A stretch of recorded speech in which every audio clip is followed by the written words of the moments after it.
Alors là, on va se prendre un instant pour bien comprendre l'évolution de la vitesse selon l'axe Y.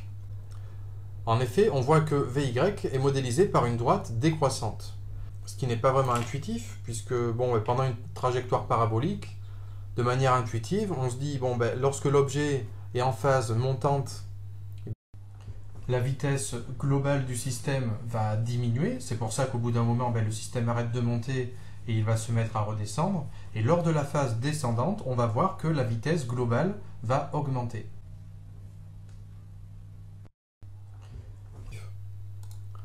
Donc pour bien comprendre ça, je fais une petite parenthèse.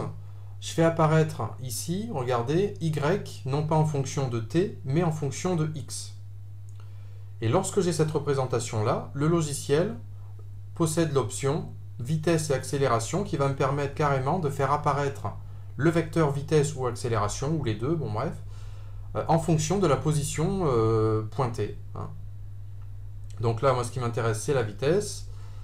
Je fais apparaître en même temps, pour qu'on comprenne bien ce qui se passe, l'évolution de VY à gauche, et je laisse le graphique Y en fonction de X à droite. Et pour chaque position, on va regarder ce qui se passe. Et on va décomposer l'étude en deux temps. Un premier temps, lorsque le système est en train de monter, ce qu'on va appeler la phase montante ou la phase ascendante, puis une deuxième phase, lorsque le système se mettra à redescendre, ce qu'on appellera la phase descendante. Donc regardez bien, pour les deux graphiques, c'est bien la même position qui est pointée à chaque fois. Alors qu'est-ce qu'on constate? Lors de la phase ascendante, on voit déjà que le vecteur vitesse est orienté vers le haut. D'accord? Ce sera important pour bien comprendre la suite. Et on voit également que la longueur du vecteur diminue. Ça veut dire que la norme du vecteur vitesse diminue, ce qui est bien cohérent avec ce qui est observé à gauche. On a une droite décroissante, donc une norme qui diminue. Tout va bien. Je continue mon ascension, et là, j'arrive à une position très intéressante, puisqu'il s'agit de ma position, mon extrémum, ma flèche, et on constate que le vecteur vitesse est parfaitement horizontal. Ce qui veut dire que finalement, la vitesse, selon l'axe Y, est bien nulle, ce qui correspond à ce qu'on observe à gauche. On n'a qu'une vitesse définie selon l'axe X. Attention, ça ne veut pas dire que la vitesse est nulle, ça veut dire que la vitesse en Y est nulle. On peut voir d'ailleurs sur le graphique que Vx n'est jamais nul. Ensuite, je vais attaquer la partie descendante de la trajectoire.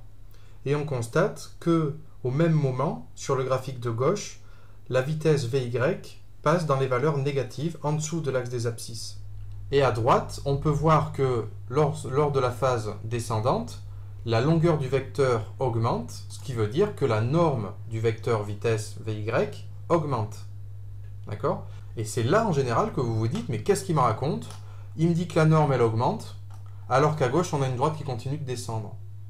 Mais mes petits loulous, en fait, il faut bien regarder le sens du vecteur. Sur la phase descendante, le vecteur est orienté vers le bas, alors que tout à l'heure, dans la phase montante, il est orienté vers le haut.